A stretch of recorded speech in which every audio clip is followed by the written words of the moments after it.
is Rachel Lee, and today I have with me a coffee can, black spray paint, a 12-inch ruler, a utility knife, that's none of your business right now, black electrical tape, a sewing needle, and 2 pieces of black construction paper.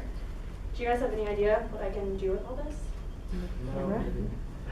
Somebody read ahead. Yeah, we can actually take a picture like this with these tools.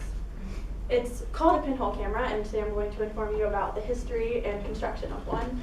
And it's really easy to do. This is a 2-pound coffee can. It's so easy to get.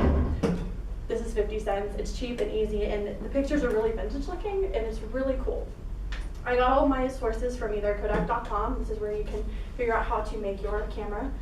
And then the other 2 are basic pinhole camera websites. I have a handout for you guys, so you can look at it yourself. So I'm going to tell you a little bit about the history of who helped create the camera and make the camera, and then how you can make the camera body, the lens, and the shutter. So the first time in recorded history anyone ever started thinking about the pinhole camera was in the 5th century BC. And it was a Chinese philosopher named Mo Tai, and he wondered why you could take a pinhole and put light through it and then an image came out. And he thought that was really cool. But apparently no one else thought it was really cool, because it took until the 10th century AD for them to think about it again. And then it was the Arabian physicist Ibn al-Hathim, and he noticed that if you put a light through a pinhole, the image is reversed. And he thought that was pretty cool. But then again, I guess no one else did, because it took until Da Vinci for it to be brought around again, and he called it the camera obscura. And he actually used a whole room. He had one side, it had the hole with the light, and it projected onto the other side, and since it was a to scale thing, he used it to use perspective and study perspective. And eventually that was made mobile, and it was used as a drawing aid. But then the first time it was used as an actual camera was in 1850 by the Scottish scientist Sir David Brewster. He took the first picture, and then it was kind of forgotten again until the 1960s, when people started to experiment with different types of photography. And today it's really easy to use. I've made like 3 in my life, so it's pretty easy. The first thing you do to make your actual body for your camera is you take your coffee can. This is a 2-pound can. It's like $4. And you spray paint it completely black. It might take a couple layers. This is the longest and like most tedious part. And sometimes you get it under your nails, and that's okay, but you just need to put a couple layers down, make sure it's completely black, same with the lid, that way no light can get in, otherwise it's going to ruin your actual photo paper. So do a couple layers of that, make sure it's completely, like, you can't see through it. And that is your body. The next thing you're going to do is you're going to take your ruler, and you'll start on the lens. You're going to do a 1 inch by 1 inch square in the bottom. You're going to cut it out with a utility knife. It takes a little bit of muscle, but you can do it. Cut out the edge, and then you're going to take more electrical tape and cover it. That way you can make sure that there's no extra light getting in. This is the first part of your lens. From there, you're going to take a 2 by 4 inch piece of black construction paper, fold it in half, that way it's really thick, and you're going to outline it again with electrical tape. And then this time you're going to take the needle, stick it through just once. You probably can't see it, you shouldn't see it, it has to be really small, that's the point. And you're going to take it, and this part's kind of the most important.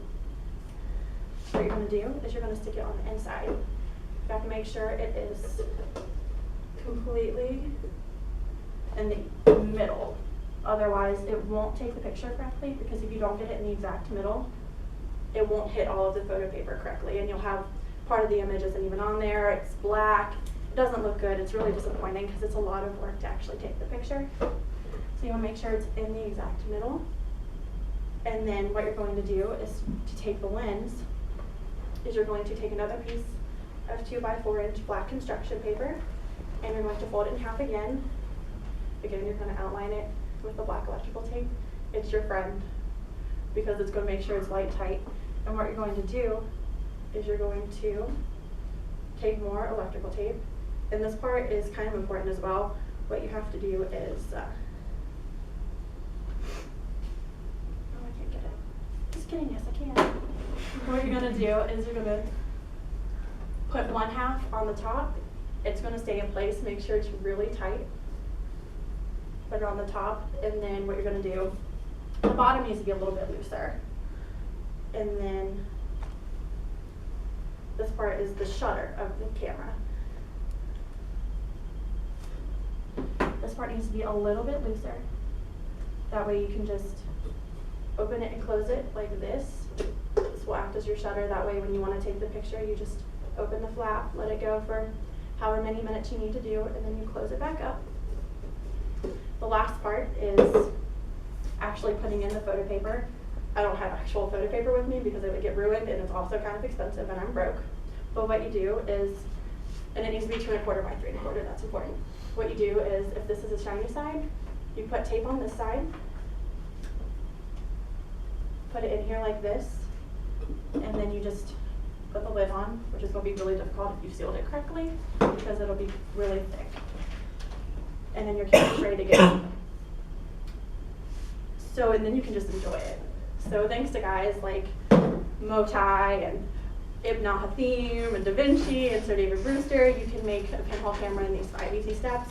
You just get your materials, paint everything black, cut out the hole and cover it with the actual pinhole. Then you put the shutter on it and enjoy. Hopefully you guys should be a little bit more knowledgeable about the pinhole camera now. And then I have a handout. You can clap now.